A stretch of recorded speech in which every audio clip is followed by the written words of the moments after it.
Well, good morning, everyone. Welcome to our Wednesday morning trading session. Let me share my screen with you. For those of you new in our room this morning, welcome. My name is Eric Senft. I'm going to be your host here for the morning session. For those of you who are new to the DTS system, DTS standing for Diversified Trading System, let me give you a real quick run through of what you're looking at here. What we've got is three different tools for trading the market depending on what the current market environment may be. So here in the top left we have the Hawk Scalper. This tool is going to produce scalp signals for us. In the top right we have the Falcon Swing Trader. Bottom left is the Eagle Trend Trader, and the bottom right is the Raptor. The Raptor is actually a hybrid of the other three trading tools. The Raptor incorporates elements of the Hawk, the Falcon, and the Eagle all into one trading platform. The charts I'm looking at here are the NASDAQ. I'm also watching gold and crude oil, but I'd be happy to look at any market which is of interest to you, so please don't be shy. If you have any questions, by all means, ask away. It's only the first few minutes of the open, so I'm going to do my best not to rush into anything. I should show you how the signals print, because you're going to obviously want to know about that. All the signals print the same way regardless of the tool. So first we get a warning dot, and along with an audio alert that tells us that a signal is forming. When all the signal parameters are met, we get a triangle and a hash mark. That tells us it's time to make a decision about the trade. Now you're going to see there's a fair amount of arrows and warning dots and so on, and it may look a little confusing at first, but what we do is we look for particular setups. So for instance, this setup right here, that is a strong setup for us. This is called the first micro-macro cross signal. It occurs when the micro line, that's a thin one, crosses the macro line, that's the thick one, and everything comes into sync. So we have red bars, red trend lines, red filter, red warning dots, red signal. Everything is in sync. So that tells us this is a high quality signal. That's a signal that we can take with a great deal of confidence. Signals like these yellow bar signals we tend to avoid because the yellow bars in the Hawk are very neutral. So when we get a yellow bar signal, I usually end up scrubbing the signal. Even though you can see some of these signals worked out, most of them floundered quite a bit. Here was a first micro-macro cross now to the upside. While we were looking at the other one, here is a first micro-macro cross higher. And you can see, same thing, micro line crosses the macro line. We produce a signal where everything is in sync.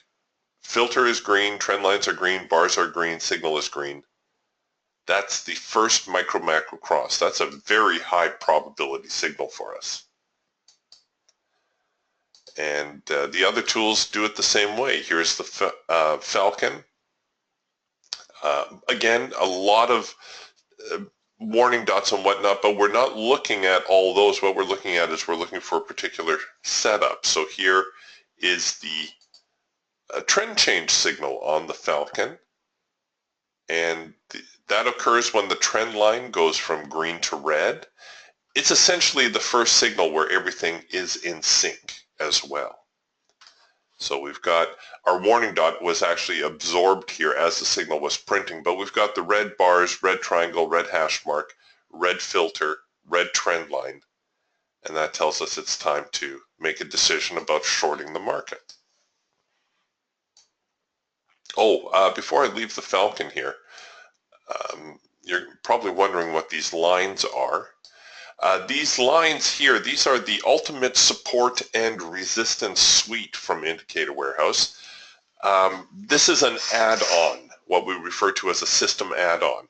What that means is it will work on any chart, not just a DTS chart. So if you're using a 15-minute bar chart, or you're using a 250 tick chart, or regular Renko bars or whatever, these lines will still work. They're 21 support and resistance lines forecast for today's trading session. And no, they are not floor pivots. No, they are not Fibonacci levels. They're much better, actually, and I'm trying to be humble when I say that, but they do work much better. So out of the support and resistance lines, we have three main lines that we normally concentrate on. The median line is this gold one. The blue line below is primary support. Blue line above is primary resistance. These kind of set the stage for the day. If the market gets below primary support, it should remain bearish, and we'll probably see it move to zones. So if we break through primary support, we could see the NASDAQ slip as low as 29.65 half. Or sorry, darn dyslexia, 42.69 half. Our next target would be 42.86, below the 42.32 area.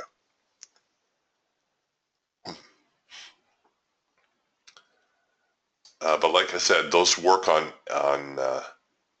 any chart, not just a DTS chart. I'm getting a couple of questions here about the platform. Steve asks, what platform does this work with? Can I use it with my present charting system with Thinkorswim? No, you cannot. This is actually unique to NinjaTrader, and the reason that is because unfortunately NinjaTrader was the only trading platform whose programming was robust enough to handle this system. There is a lot going on here, especially once you see how the trade manager works. I hope you're going to hang out just for a few minutes more, because this trade manager alone, the trade manager being this tool here on the right hand side, can quite literally make or break you as a trader. Well, more likely make you as a trader. Most people don't have too much trouble getting broken as a trader. Nice thing about NinjaTrader charts is they are free to use. You do need to arrange for a data feed through your broker. They are free to use until you start trading with them. So if you choose to trade with the NinjaTrader, you pay a licensing fee. It can either be a one-time fee or a monthly fee. But no, unfortunately, TradeStation, MetaTrader, Thinkorswim, of course, is proprietary, but their software was not robust enough to handle the programming that's involved here. What you see on these charts is really only a fraction of what is going on. There is a lot of programming, a lot of algorithms running behind the scenes here. And the programmers, what you see has been developed to try to make it simple to interpret, but at the same time, interesting. You know, the programmers are always liking to play with eye candy. Steve asked, what about Metastock? No, same thing. We looked at all the different trading platforms. TradeStation, I think, is the largest in the trading arena, and believe me, it would have been nice to be able to program this for TradeStation, but it just kept crashing the software. Same thing with Metastock. The programmers looked at it, and I'm not knocking their trading systems, please don't get me wrong, but to run DTS, NinjaTrader was the only one that was actually robust enough to do it. Now, like I said, if you want to play with it, NinjaTrader is free to use until you start to trade with it. So not a bad deal in that respect if you want to play around with Ninja.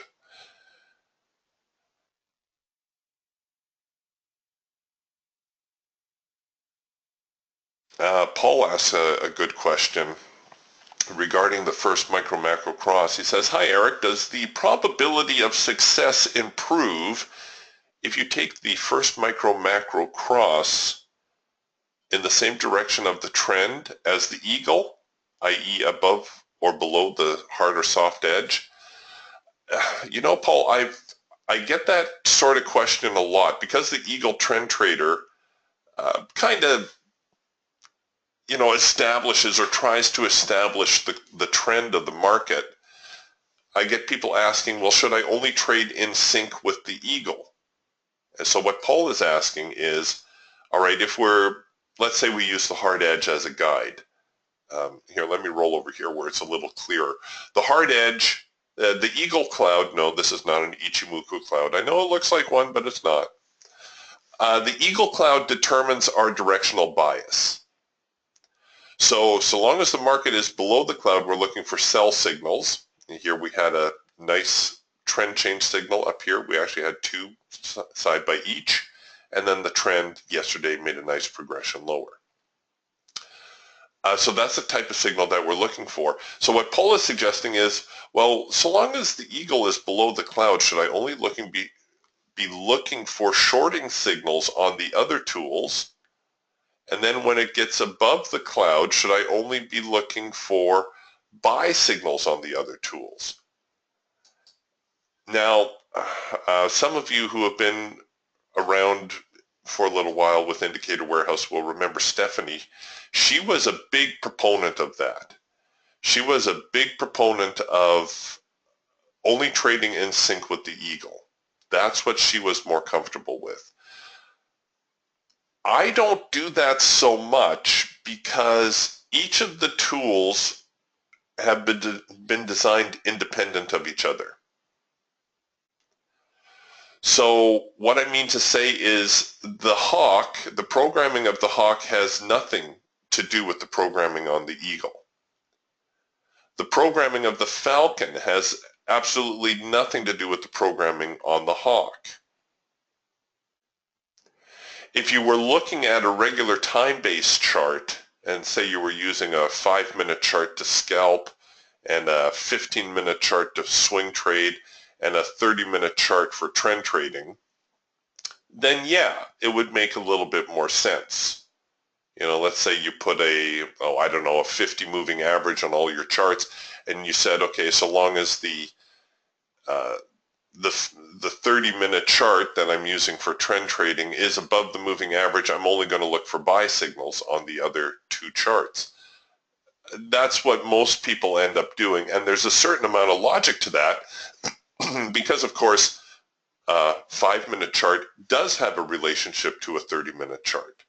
A 15-minute chart does have some sort of relationship to a 5-minute chart. They're all based on the same thing.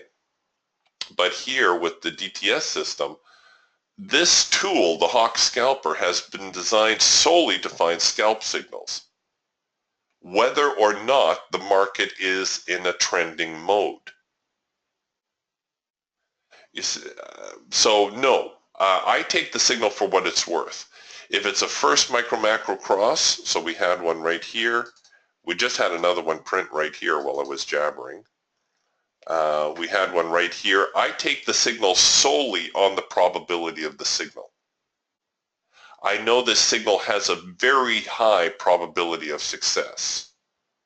Therefore, I will take the signal based solely on the signal regardless of where the eagle is trading.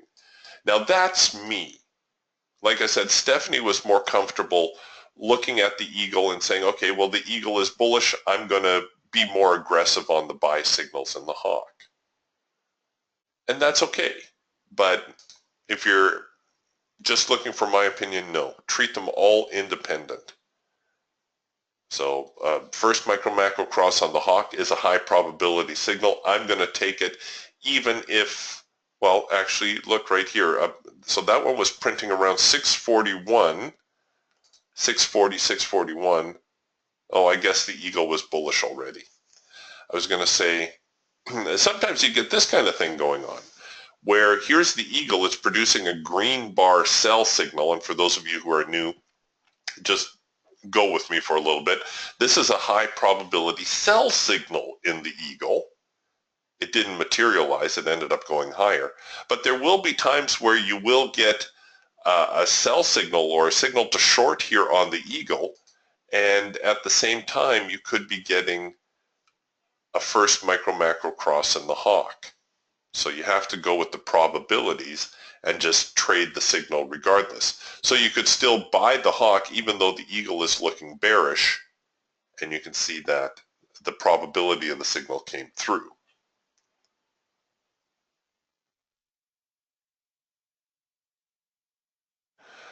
Steve's asking a question about the platforms here.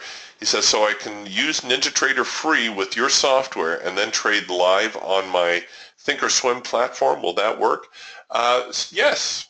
Actually, I do know one or two traders doing exactly that thing. But like I said, you do need to provide a data feed for NinjaTrader. So you'll need to talk to your broker about that. But yeah, you can use the software. Providing you have a data feed, you can use it for free.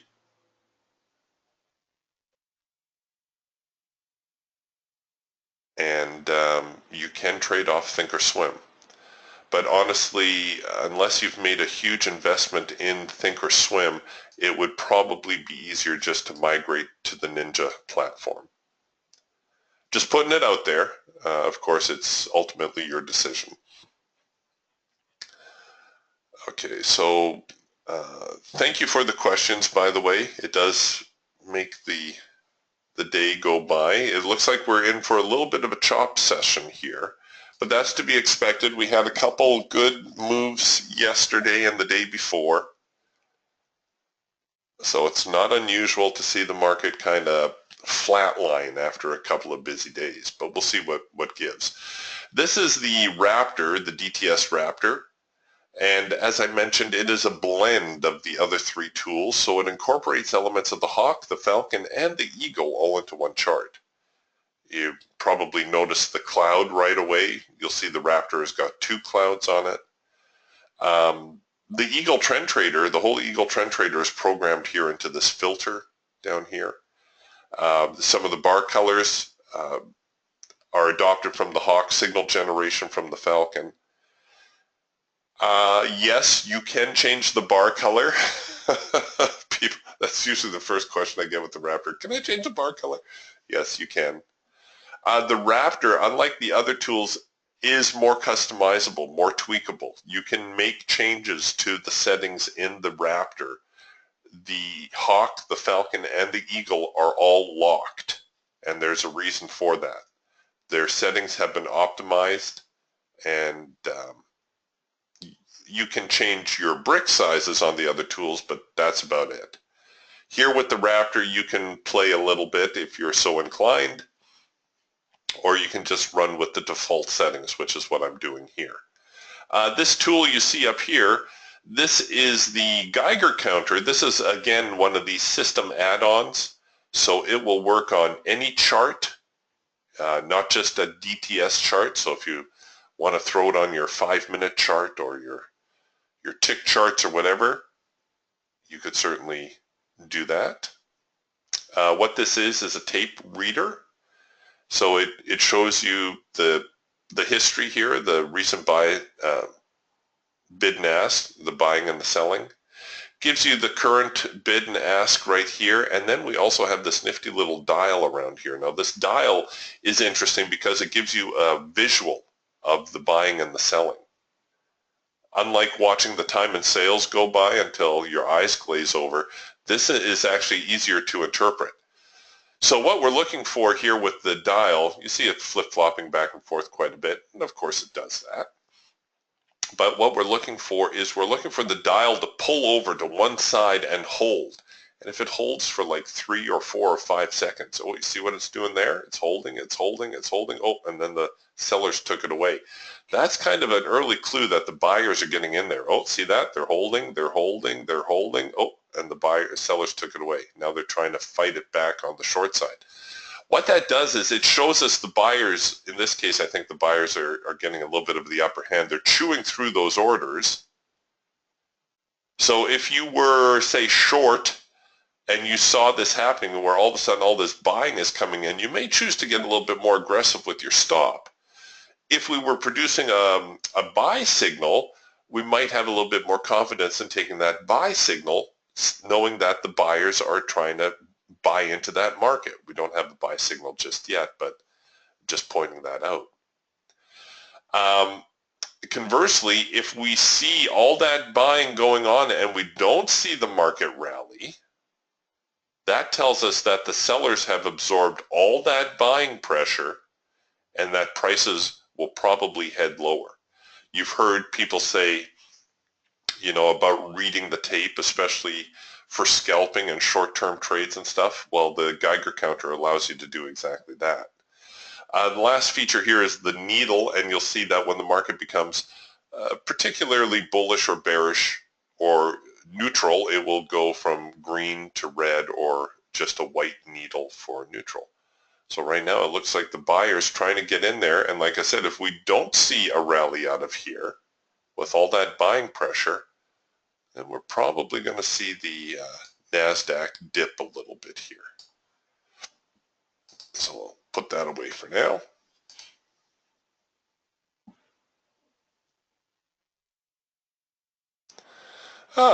Yes, you're probably right, Steve, other Steve. Steve says, good morning, E-Rich. Yeah, I get that. I think we have an FOMC inflation report in 10 minutes. Yes, you are probably right. That would explain why the market's a little bit quiet this morning.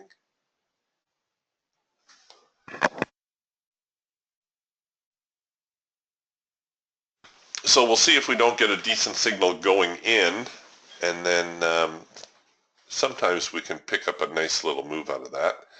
In the meantime, Paul asks, Eric, could you please explain the concept of the macro pullback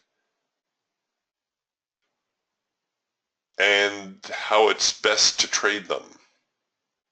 Oh, the micro pullback and the macro pullback. Okay. And how best to trade them. All right, so what Paul is referring to, this here is a macro pullback signal. Here is another one. The macro pullback signal is very easy to identify because everything stays in sync except the micro line. The micro line goes out of sync and we produce a signal to buy, in this case to buy, because we're all green. That's what we call the macro pullback signal. It is also a high probability signal. What's happening with the macro pullback signal is that the market is getting knocked down. So let's start over here. So we have our first micro-macro cross. Now all of a sudden things have gotten very bullish for us, or more bullish. So we go in there and we set up our buy order, and the market rallies up. Voila, we get our scalp trade. Fantastic. So now we're waiting for our next signal. And, we're waiting for our next signal, and a few bars later, we get the macro pullback signal. So what's going on here? Well, you always need to take a look at what's on the left side of your chart. You always need to have kind of the overall context in mind. And what's been going on in the overnight is that the sellers have been knocking down the buyers, right? It's been a fairly decent bear market through the overnight. And never mind, all day yesterday was a bear market. So at least for the last 3 or 4 hours, the market has been in decline. Now all of a sudden we get this little bit of a rally. So the sellers are trying to regain the downtrend. That's what's going on. And then the market starts to head lower. But at this point right here, the buyers decided to flex their muscles. They decided, that's low enough. We're going to get in here. We want to change this to a bull market. So that's what changed or that's what ended up producing this signal here on the macro pullback. The macro pullback gets its name because it pulls back to the macro line.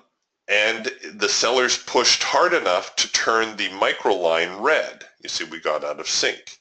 But we came back with a buy signal. So that's another buy signal for us. And then we go up and we hit our scalp target. So far, 2 for 2. Good for us. Little while later, see the buyers get a little bit higher. Now the sellers start to push a little bit harder.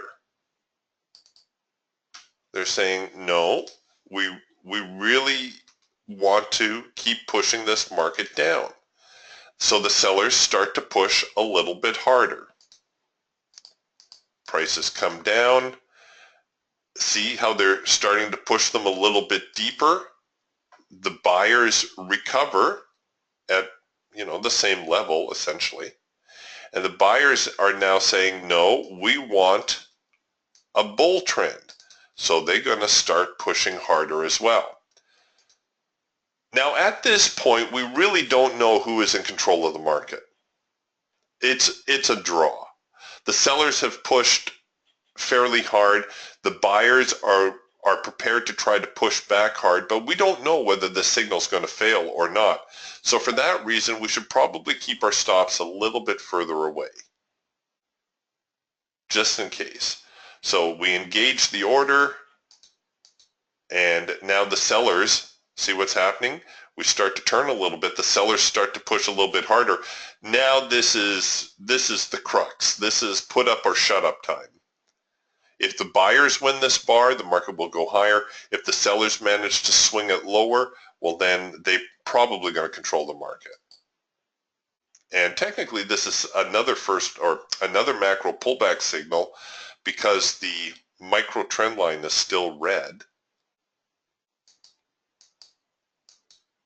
And then the buyers end up owning the signal long enough at least to hit our profit objective, which is really all that we care about. All right, so that's what's going on with the macro pullback signal. It's starting to show the tug of war between the buyers and the sellers. So here we have yet another macro pullback signal. Now, typically within a trend, we only see 2 macro pullback signals. In a really strong trend, we'll see 3. I would not count these as separate macro pullback signals because they more or less developed within the same region. So I would count those as 1. This would be number 2 now. I would still take this one with a great deal of confidence because, hey, the market's still in an uptrend. Sure, the sellers are trying to knock it down, but everything is still bullish, right? And it's only the second one within the trend. So what we can do here is we can take our macro pullback signal, maybe risk it a little bit deeper if we're thinking the sellers are trying to push too hard. And what we're expecting at this point is we're expecting at the very least a retest of the high.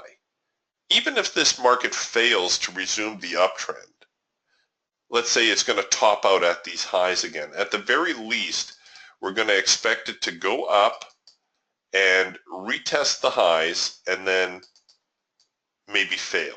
Once we have that failure, well then of course we start to question the strength of the bull trend. But so long as we have enough room in here to reach our profit target, a retest of the high is very reasonable. It's a very reasonable assumption. We're in an uptrend. We can even shoot a trend line across here. See, we're bouncing off of the trend line. There's a lot of things saying, yeah, go ahead, try this macro pullback signal. We'll go here, we'll risk it down to here, and, well, actually I would have scrubbed the signal off of the yellow bars, but, oh, what the heck, we'll just play it out anyway. Technically, this is no longer a signal because it's a yellow bar signal now. Oops. Sorry, pushed the wrong button. So here we are. and it eventually got up to our profit target anyhow. But I would have canceled the signal because of the yellow bars, just so you know. Now, before we leave this tool here, let me point out really quick the Trade Manager, because I've mentioned this early on. The Trade Manager is like no other tool available to the retail trader. I have seen a couple of counterfeits. A couple people try to imitate the Trade Manager, but honestly, they're not even close. The Trade Manager has 16 different stop strategies built in. They're all customizable. This is what they look like. So you can change the parameters if you want to make it more conservative or more aggressive. You know, you can tweak the numbers however you want.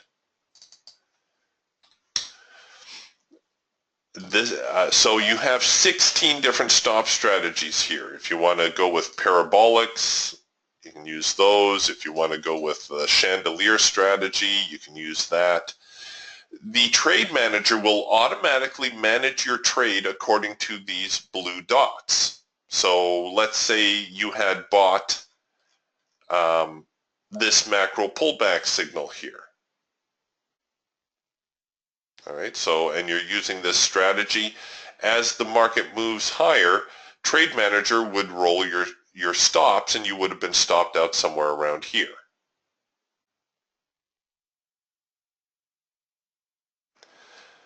The beauty of this is that it automates your trading, so that a lot of people are confused about how to best manage their trade. Well, this kind of takes the guesswork out of it. You can set your trade according to the Trade Manager stops if you like, and once you're in the trade, you don't need to worry about it. You can actually go look for other opportunities elsewhere. The next component of the Trade Manager is this little section down here. This is called the Risk Manager. This is what I was referring to as being the lifesaver that will make or break you as a trader, because what the Risk Manager does is it never allows you to risk more than you can afford to lose. Let that sink in for a moment, because it's incredibly important. The Risk Manager never allows you to risk more than you can afford to lose. But not only that, at the same time, it will maximize your earnings. So I'm not going to belabor this, because I know a lot of you have been in the room before, and you know I can get a little bit excited about this subject, but only because it is such a deal breaker. So what most people do is they'll be like a onesie-twosie trader. Oh, by the way, there is a manual mode if you just wanted to trade a preset quantity. But what most people do is they say, oh, I'm going to be a very conservative trader. I'm only going to trade one contract, and I'm going to keep my stops really, really tight. Yeah, okay, well, that's great, until you get a signal and the market bounces around a little bit and stops you out before you hit your profit target. So then you say, okay, well, I better leave a little wider stop, and then you end up leaving stops maybe wider than what you can afford. What the Trade Manager does is it contains your risk to a certain percentage of your account. So in my case, I have it set to 2% of my account. That means no matter whether I keep my stop really, really tight, notice the risk amount, or if I keep my stop much, much looser, the risk never really changes. I know there's a little bit of a rounding error going on here. Bear with me for a moment. But notice what has changed is the quantity. So the Risk Manager adjusts the quantity of your trade to maximize your earning potential while never risking more than you can afford to lose. So this type of trade, I probably would set up something like this. So Trade Manager says, Eric, for your account size, risking 2%, you can risk $400. I can take a $400 hit, and it's not going to put a serious dent in my account. Now, for you, it may be more. For you, it may be less. I worked with one fellow. He was trading a $300,000 account. We were only risking 0.25% of his capital. if you're trading, say, a $10,000 account, you're going to be trading fewer contracts here, right? You're going to be trading maybe 2 contracts, or you're going to have to dial up the risk amount a little bit. Generally speaking, anything less than 5% is considered prudent. But the point is, this allows you to place a reasonable stop so you don't strangle your trade, so you don't get stopped out on the first little hiccup. And it maximizes your earnings, right? If I'm going to end up risking $400 anyways, why would I put my stop right there? Why would I not put my stop a little bit further away? I can put my stop right here. I'm going to risk, again, we're kind of on the cusp here between 2 and 3 contracts. So I can risk $300. That's less than 2% of my trading capital. And I've got a reasonable stop, and the probabilities that my trade will work out have just gone up astronomically. You know, I chuckle all the time when I get these emails in my inbox. You know, new trading system, correct 93% of the time. Shoot. You know what they're doing? They're just running bigger stops. Now, I know somebody's going to write me here, well, what about your risk-reward ratio? Oh boy, I could go a whole hour on risk-reward ratios alone. Risk-reward ratios are fictitious. You're basing your entire trade on your profit objective, right? You're basing the whole go, no-go decision on your profit target. You can't see it very well, but the high is up here. So we're going to put stop that. So here's our,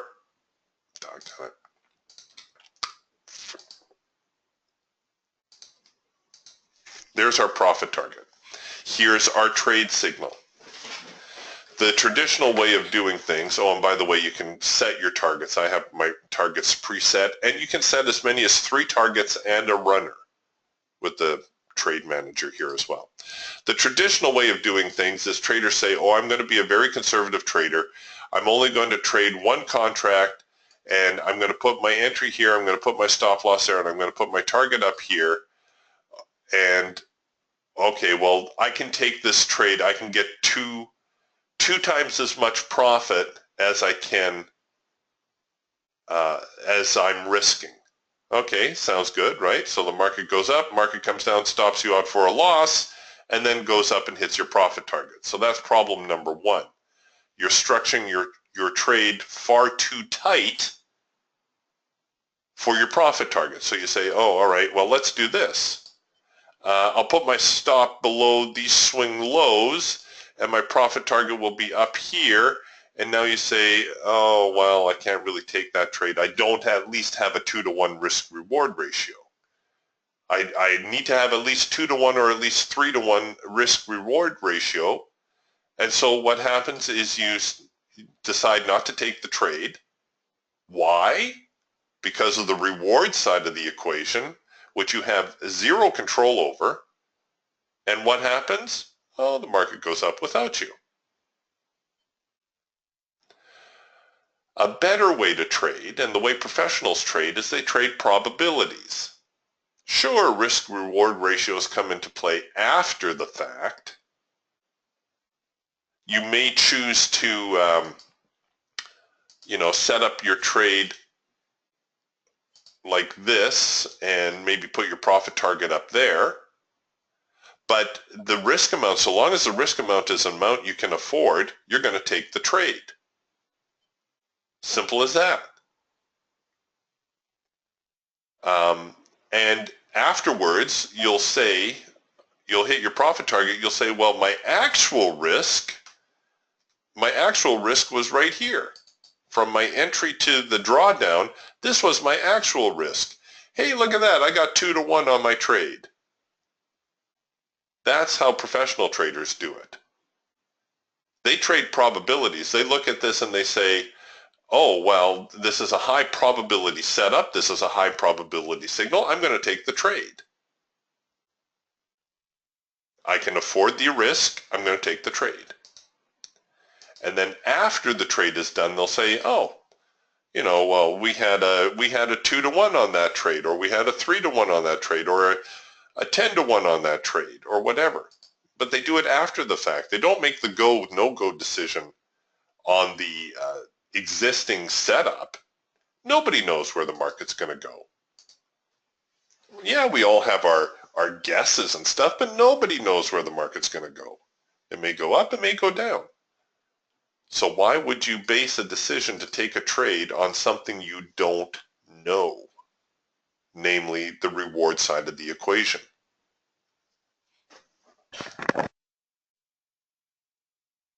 Very often, the worst looking trades have the best follow through. Have you ever noticed that?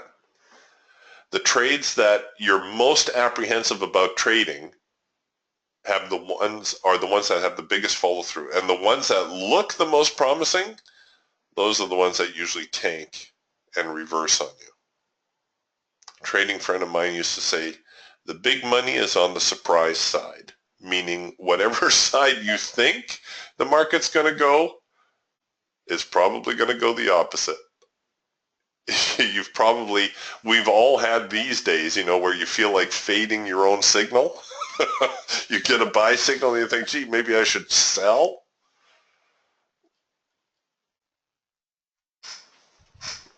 All right, well, we're still kind of chopping about here. I'm going to take a trade here soon just to show you how the system works, whether it's a high quality trade or not. Personally, I think we're going to see the market kind of fold over here a little bit, but here's a late filter entry signal on the Falcon. Let me just show you how this works. The trade manager. So I'm going to enable the trade manager. Okay, so we got filled. Let me increase the profit target here a little bit, as well as the break-even trigger, so you can see how these things work. Okay, so we got what we call a late filter entry signal here in the Falcon. This tends to be a relatively strong signal. And I'm just going to give the bar here, or the market, a chance to get up here a little bit. Oh, you know what? I got a better idea. I'm going to roll my stops back some. So I've just enabled my stops. I'm going to use the ATR stop. Now watch what happens when I engage the trade manager. So notice how trade manager picked up my stop from down here and rolled it up. And you see how it's rolling it as the market is advancing? It rolls and rolls and rolls. Now, we had a break-even trigger somewhere around here. We can also force the trade to break even if we like.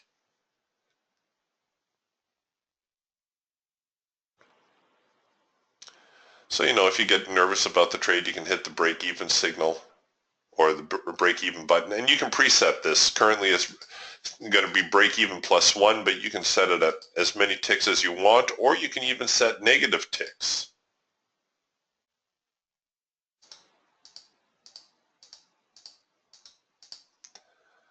So right now we're sitting at break-even. There's no point in having the break-even trigger in play anymore. It doesn't mean that much.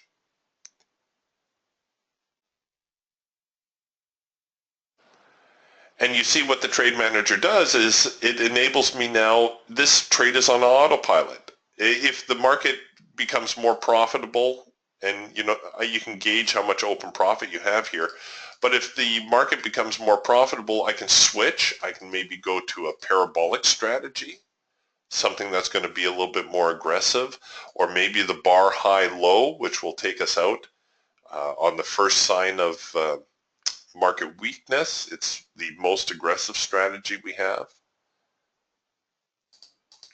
There's a whole lot of moving average strategies which can be ultra aggressive.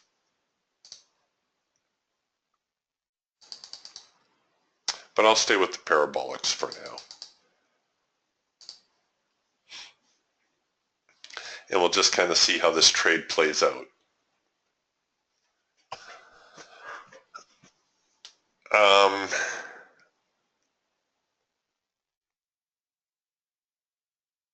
Yeah, so the late filter entry signal, I forgot for a second what I was going to tell you. The late filter entry signal produced right here It gets its name on the here on the Falcon because what happens is the filter goes out of sync and then comes back into sync.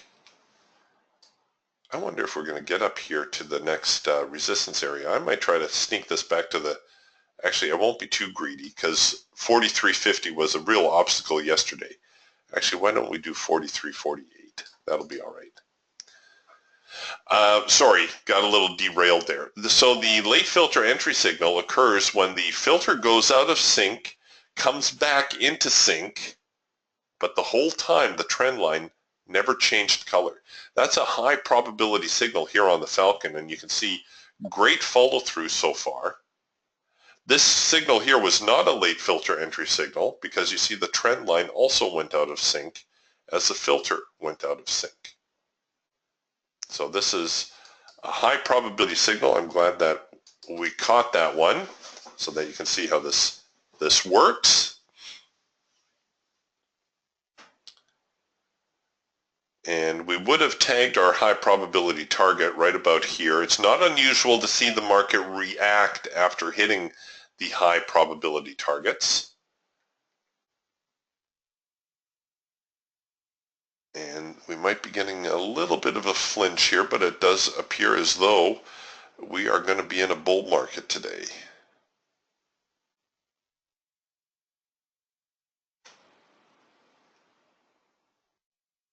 Come on, get up there.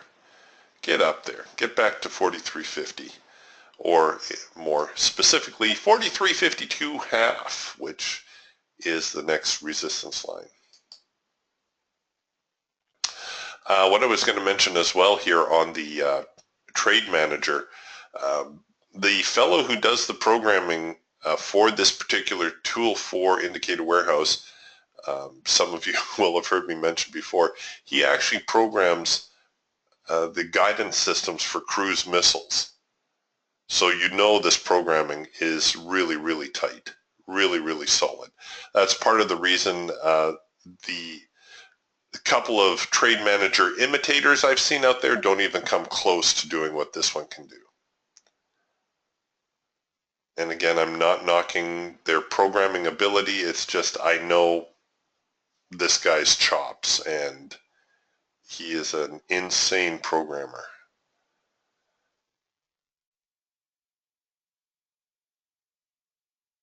All right, come on, get up there a little bit. I suspect we had comparable signals when that one printed.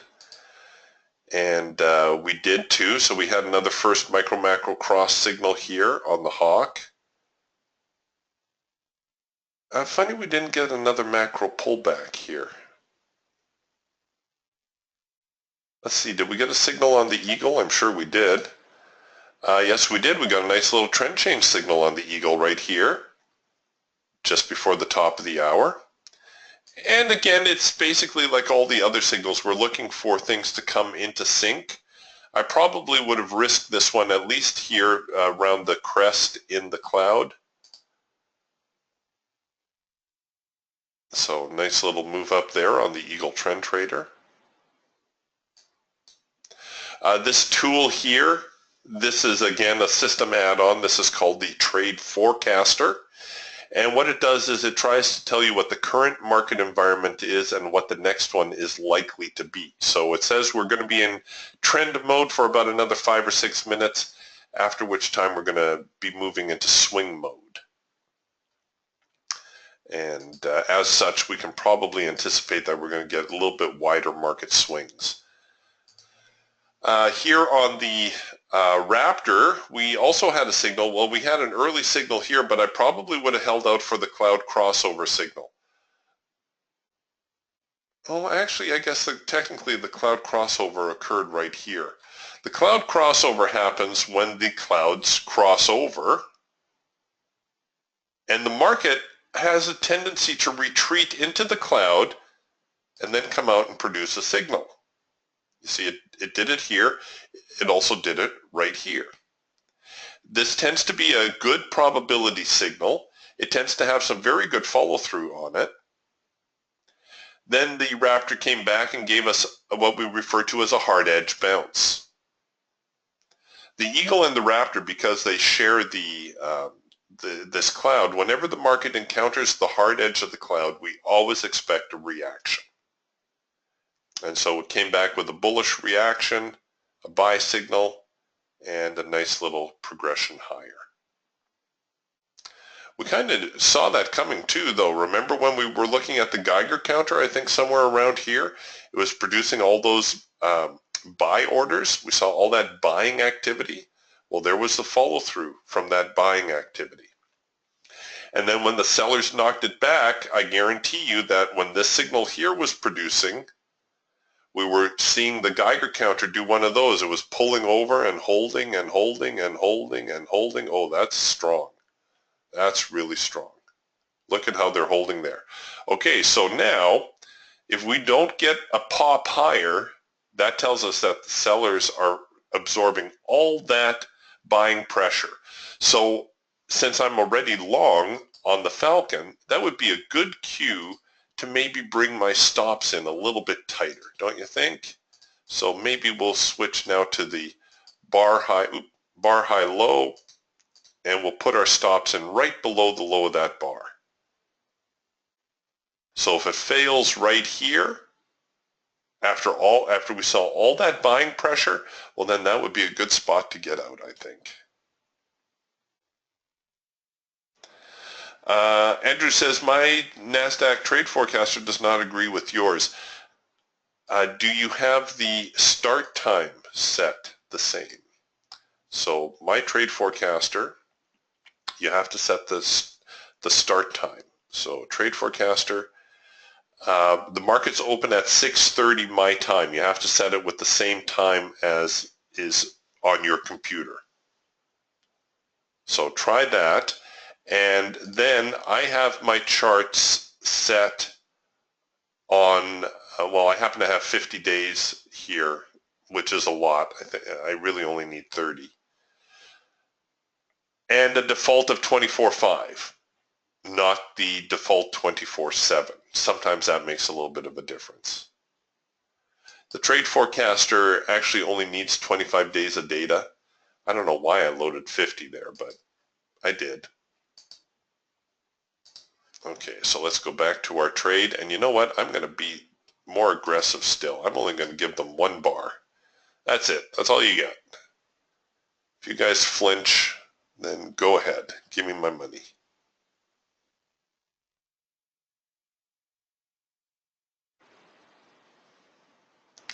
I'm curious, where are parabolics at this point? Oh, parabolics are still back here. See, you can preview your stop strategies as well, so you can decide which one is most appropriate given the current market condition.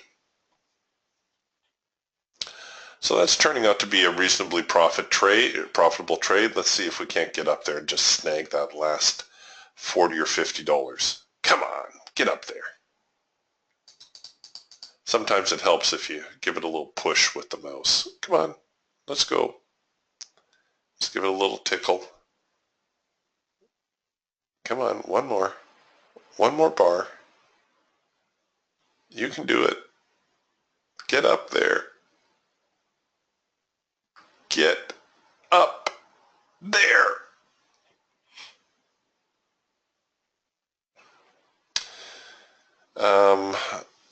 Let's bring over crude oil so I can show you the...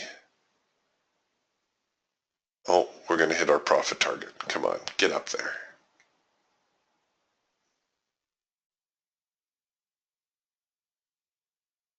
Come on. You know you want to. Get up there, you stinkers. So this is obviously just on a single contract. Had I structured the trade maybe a little bit tighter, I might have been able to sneak 2 contracts into this position.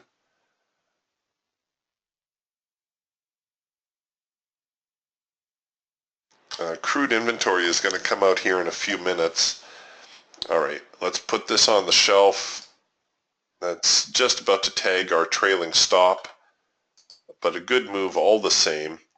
I'm just picking on the Falcon here on crude oil. It really doesn't matter. I can use any of the tools. But what I wanted to do is I wanted to show you the OCIO function. So OCIO stands for one cancels other. And what that does is it allows you to bracket a market. Excuse me.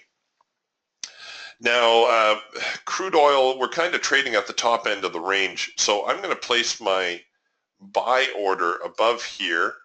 And I think I'm going to place my sell order down here. Crude oil, of course, we know can be a little bit violent.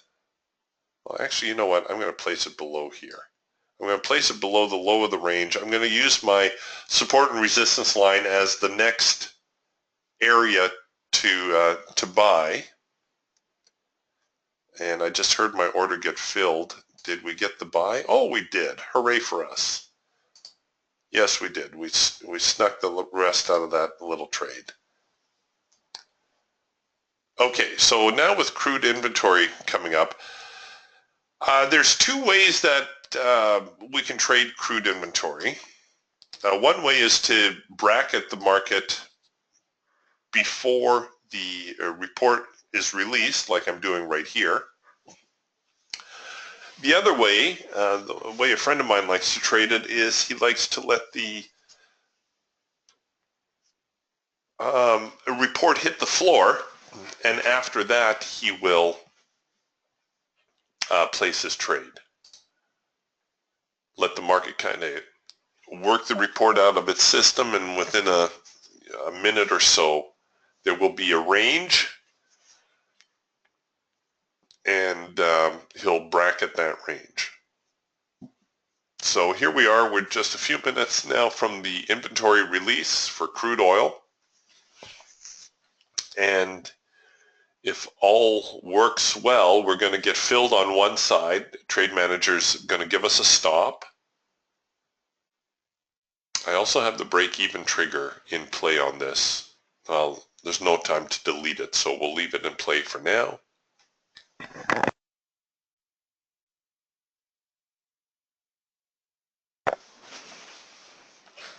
And you could bracket it tighter. It's just crude makes such wicked ranges. I try to give it a little bit more room. Overall, I think it's going to be a little bit bullish, but that's just kind of a gut call.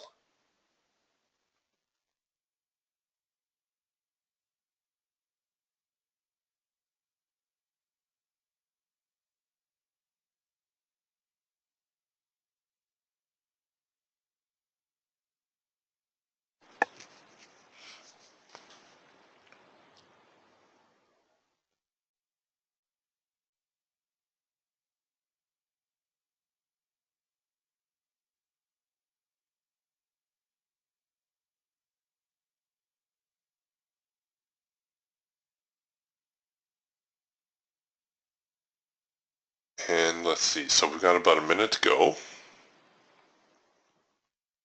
I think the NQ is still on a tear. Oh, no, not yet. Just shy of our next resistance line. So it looks like maybe it was a good thing we could have got a couple more ticks out of that trade, but I'm just as happy we got out where we did. I think we did pretty well maximizing that swing.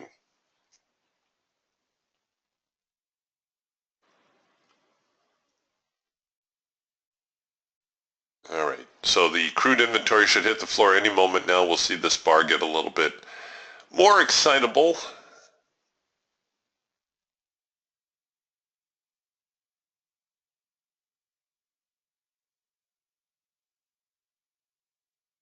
So it's currently just under the primary resistance line.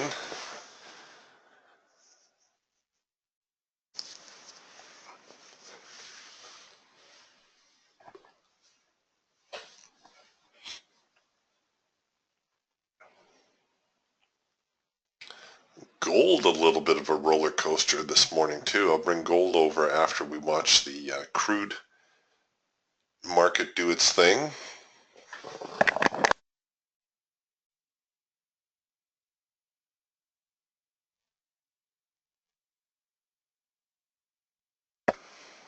Okay, Okay, so we're actually producing a late filter entry signal right here. Notice the trend line did not change. Filter goes out of sync, comes back into sync. I may bracket the bottom end of that now. And now that we know where the top end is, I'm going to bracket the top end. So we've essentially sandwiched the primary resistance and the primary support.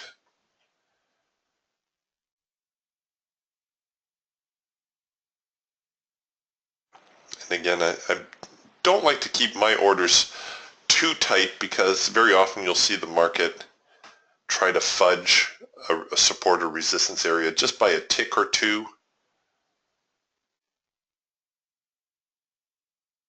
Okay, working a possible trend change signal higher.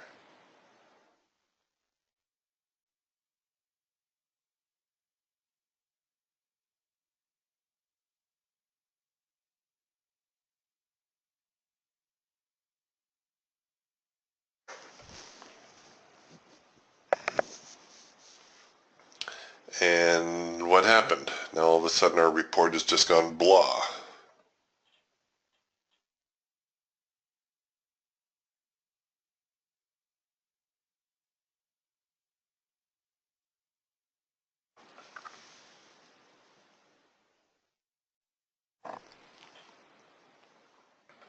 Not looking like the crude inventory report really sparked the market that much.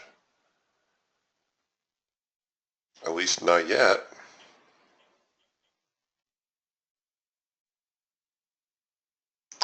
Okay, well, I would normally leave my stops right here, or my entries right here, but what I want to do is I want to show you how this OCIO function works. So I'm going to bring this in a little bit tighter, and we'll bring this one in a little bit tighter.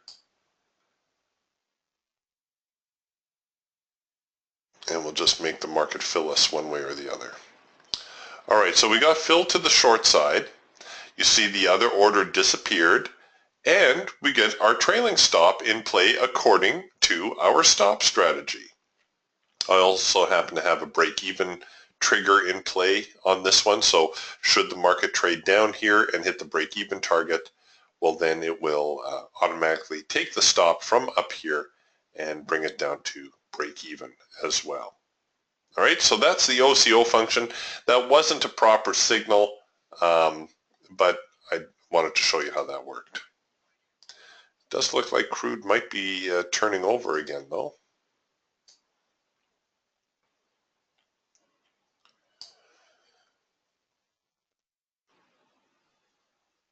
Okay, so here's now our Falcon trade, and yes, it looks like it was a good call to get out where we did, as we're seeing a little bit of a reaction now to the next resistance line here at that 43.52 half area. And you can see how we used the Geiger counter and all the tools to maximize our earnings on that particular trade. That was actually textbook, that one. That worked out very nice. Glad I was able to show you today because that's how they work. That's how the tools work. That's, like I say, pretty much textbook. I was going to show you gold. Here's gold. A little bit of a roller coaster in gold this morning. We did get a rule of three signal just before gold opened, but honestly, I would not have taken that because it was only the one signal. We did come back and get a green bar sell here on the eagle. This would have been a good signal to take. A little bit of follow through on that. And then we get the rule of three reversal going the other way. Surprisingly, we didn't get a signal through here. You can see they tried, but they didn't. But this is why we have different tools. We would have gotten a signal on the Falcon or the Hawk, even though the Eagle did not produce a signal. And here we are now. It's looking like they're trying to turn over the trend again, maybe put in a rally once more.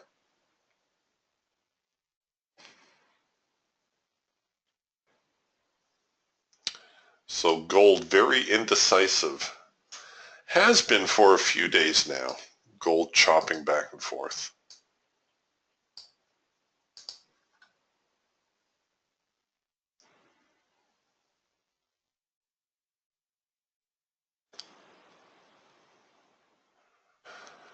Okay, here's a macro pullback signal, but it's come late in the trend. And remember how I told you we normally only see about 2 within a trend? Well, here's one. Technically, this is the other, even though it went into yellow bars. Now we're getting a third. And it looks like this one may have already retested the highs, may have retested the extreme. There's the extreme of the market right now. So yes, the market is in a strong uptrend, but when you take into consideration that, hey, this is the third macro pullback signal, you should be a little bit leery about it. Now, that doesn't mean that you're going to avoid it entirely, but maybe we're going to dial down our risk amount for starters. So I'll dial it down from 2% to 1%. And if I take this trade, well, I don't have a whole lot of structure around here, right? So I got to try to risk my trade as deep as I can. Can I risk it down there? No. See, Trade Manager says, nope, sorry, Eric. For your account, you cannot afford that risk. If the trade goes poorly, it's more money than you can afford to lose. All right, well, what about somewhere here near the top end of this trading range? Can I afford that? Nope, not at 1%. All right, what if I risk it down below here, below that little swing low? Okay, that I can do. I can go in with a single contract. I can risk 1% of my trading capital, and essentially it's it's a hit and hope type trade. You're swinging at it, and if it works out, great, and if it doesn't, well, I've only lost 1% of my capital. So there we are. We'd currently be nursing this one, although I would prefer a deeper stop. If you're looking to buy this macro pullback signal, I think we need a deeper stop just to ride out any possible swing. Remember, you can always tighten your stop, and a stop is not a loss. A stop loss is not a loss until it gets hit. So let me show you how I would do this. So I would probably risk it down to here somewhere. Now I know this looks terribly lopsided, doesn't it? Risking $400 to make a $50 target. But the fact is that the probabilities are actually skewed dramatically in my favor because of the wider stop. Now that doesn't mean my stop has to stay here. And it's extremely unlikely, given this big uptrend, that the market is just going to fall off the map and go all the way down to my stop loss without giving me at least one hesitation on the way down. Extremely unlikely. But if it did happen, the amount I would lose is still an amount I can afford. It's 2% of my capital. All right? It's not going to ruin me. If you take nothing else with you today, learn that. Do not risk more than you can afford to lose. Okay, so somewhere through here, you can see we're working a red bar buy signal now. So somewhere through here, the market's going to try to recover. So even though I may already be long from that macro pullback signal if I got a little excited, let's say the market does one of these, gives me a red bar buy, starts to recover a little bit, I can take my stop loss from down here to up here, and what was that, $160 or something? But the bonus I have is I already know how far the market's prepared to come down. If I try to guess this at the beginning, what if the market goes, just a tick below and then starts going higher? Well, I guessed wrong, and I've incurred the loss because my stop was too tight. Right? It's not a loss until it gets hit. This is your safety net. This is here to keep you from blowing yourself up. But just because it starts down here doesn't mean it has to stay down there. Right? So once we know where the buyers are going to come in, and they will come in, how do I know? Well, honestly, look at that trend. You think the buyers are going to walk away from that just because the sellers have pushed them back to this low here? No. The buyers are buying all the way down. It's just where are they going to get very aggressive on their buying? Where are they going to say, okay, this is a really good price? Is it going to be 43.40? Or is it going to be 43.35? Or is it going to be 43.30? But somewhere through here, the buyers will recover the trend. Sometimes half the challenge in trading is just being able to hang around long enough to realize a profit.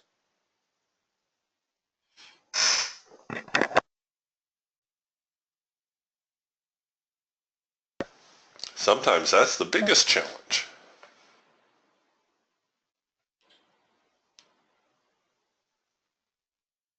All right, so if I were in this trade off of this macro pullback signal, but I've already shown you how it was not as good a macro pullback signal as the other ones. So ideally I would have dialed down my risk or just avoided the signal altogether because I couldn't afford it. But let's say I'm really stubborn and I say, yeah, I want to afford it. I dial up the risk. I set up my trade like this. So what do? Well, if we get a red bar buy signal here, then I'm going to roll my stop up below there. All right, so there's the red bar buy. And now I would take my stop and I would roll it. I wouldn't put it like one tick below, but maybe a couple ticks below.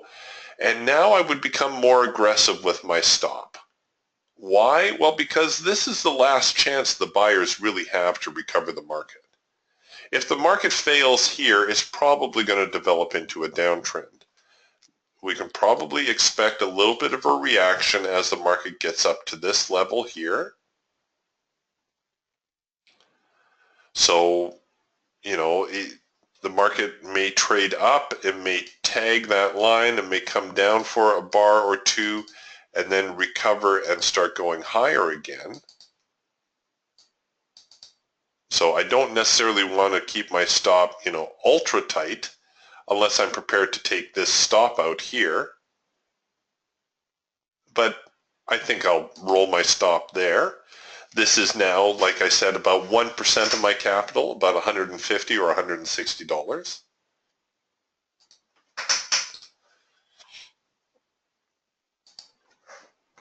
Let's see. Here, I'll leave these bars up. Let's see how well I guessed.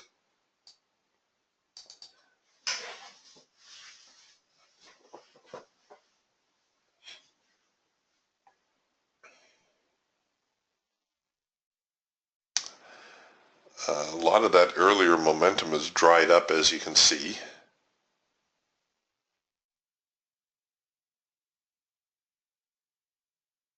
Come on, get up there. You know you want to.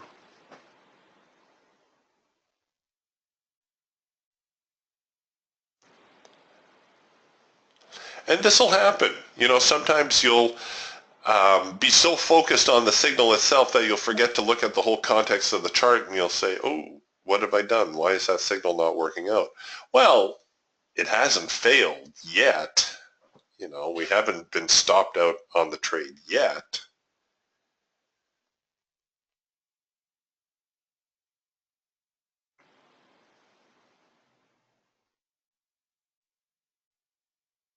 Oh my goodness.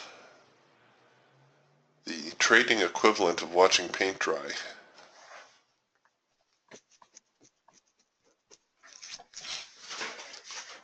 All right, so there we go. We're now on that trend line. Here comes that little bit of a reaction.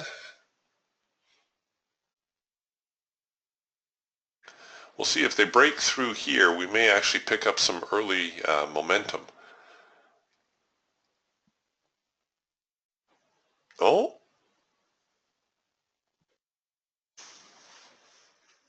Okay, now we're getting the reaction.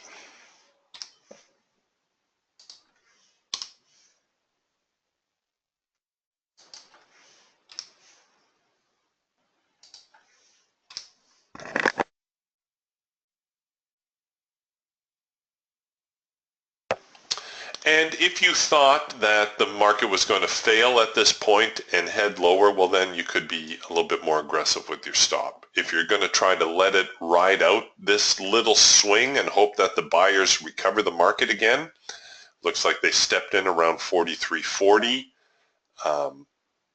The smart buyers aren't going to let the market get below there if in fact they're strong enough to rally the market now. But of course we won't know for a few more minutes.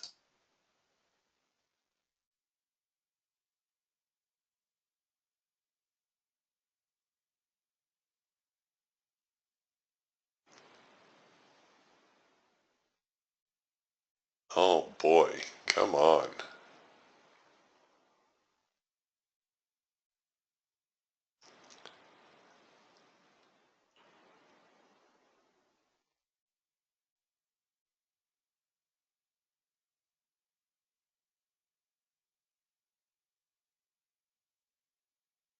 Well, it's very likely going to give us another little mini swing in here, and then I will get even more aggressive with my stop. If we get that sellers pushing the market down and then the buyers recovering it one more time and doing one of these, then I'm going to get very aggressive with my stop. Why? Well, because that will literally be the last chance the buyers have to recover the market. If they fail, then the sellers are definitely going to knock them down. All right, so it looks like the buyer's getting a little bit more aggressive. You see this candle right here with this tail on it? If you wanted, you could consider that this little mini swing that I was talking about. And you could roll your stops now in below there. So while we initially began with a huge $400 stop, now it looks like, what, we're about $70?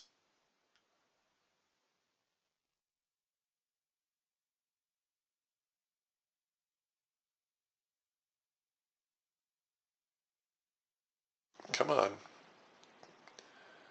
Come on, you sons of buyers, get up there. Let's go.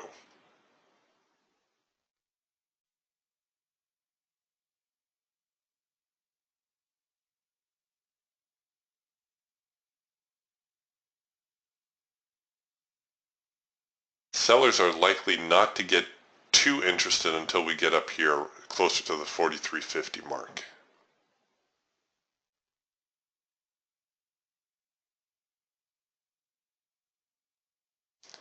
Should be looking at the Geiger counter to see how we're doing on the time and sales. Oh yeah, you see there's some active, oh no, that's good. The buyers are chewing into it. I want to see it pull to the buy side and hold. No, the sellers are starting to kick in. So a lot of selling pressure coming back into the market. So you may choose to bring your stop in tighter still. Maybe leave it only one bar or a couple bars back.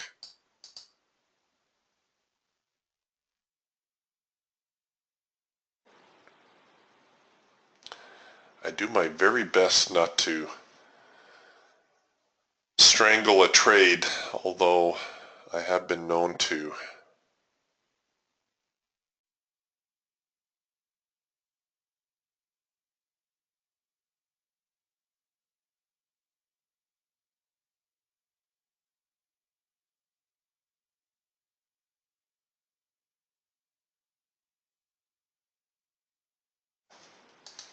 See, so now the buyers have this little bullish trend line going.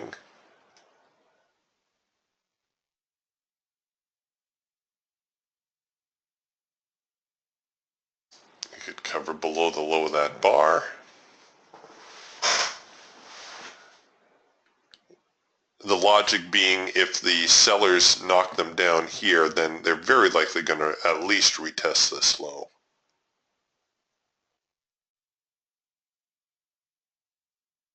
And all that early momentum has gone right out the window.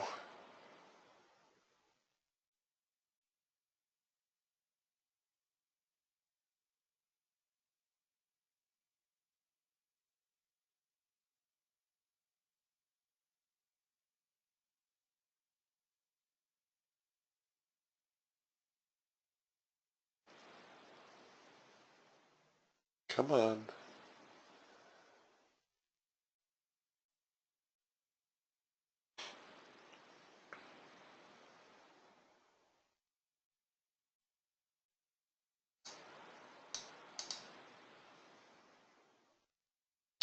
So it looks like we have about $50 at risk now, even though we started with a very big stop.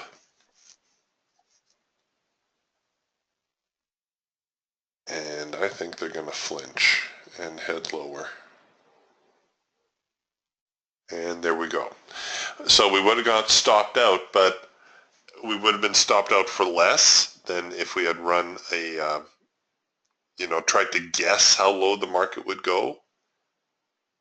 So that's why I encourage you to try to leave a reasonable stop when you start. And just because you start with a bigger stop doesn't mean that you can't adjust your trade along the way. And even though it ended up being a loser, it was a small loss. And like I said, even worst case scenario, had the market plummeted, I still managed my risk exposure that I did not lose more than I could afford. Very, very important. Muy importante.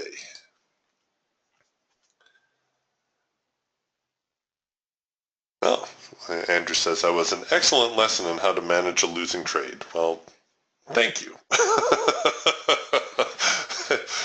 Kind of a backhanded compliment. But hey, losing trades are a part of the game, right? But managing your losses so that you don't lose too much, that's what's going to really set you apart as a trader. All right, well, market's not doing a whole lot right now, so I think we're going to button up the trading room. If you have any questions, if something's been gnawing at you this last hour and a half or so, please type away. I will do my best to answer.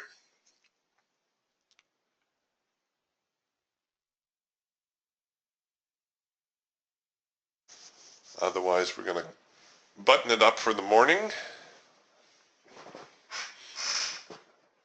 If you're going to trade the NQ this afternoon, I think we're going to see it retrace here into the hard edge on the Eagle.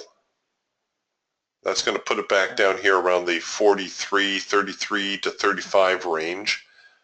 I would not be surprised to see it try to recover from there. If it gets much below this band, then it's going to try to do one of these. It's going to try to cross over. It's going to try to change trend. But I almost think, well, there's no question the buyers have the market in hand. It's just, are they going to be able to keep it up into the close? You know, as the afternoon goes on, if we see this kind of stuff where the market just starts moving sideways for a few hours, this early trend is going to have very little residual effect on the market when it starts to get down here. So when it does, if this does happen, if we do end up going into a sideways trading range, keep a lookout for that failure, and which may lead the market lower. Right, that retest and the failure, and that's an early clue that the market could be breaking down and getting ready to head lower. But right now, I would expect to see some sort of recovery, like I said here, around 43, 34, 35-ish. I'm just trying to eyeball where the hard edge of the Eagle band will be as the market makes its way down. And if the buyers can't recover at that point, maybe the best that we're going to see for the rest of the day is a sideways range. That's my 2 cents worth anyways. Take it for what you will.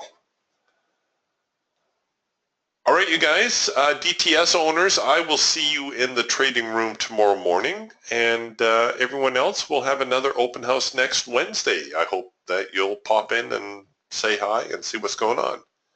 We'll talk to you then. Bye for now.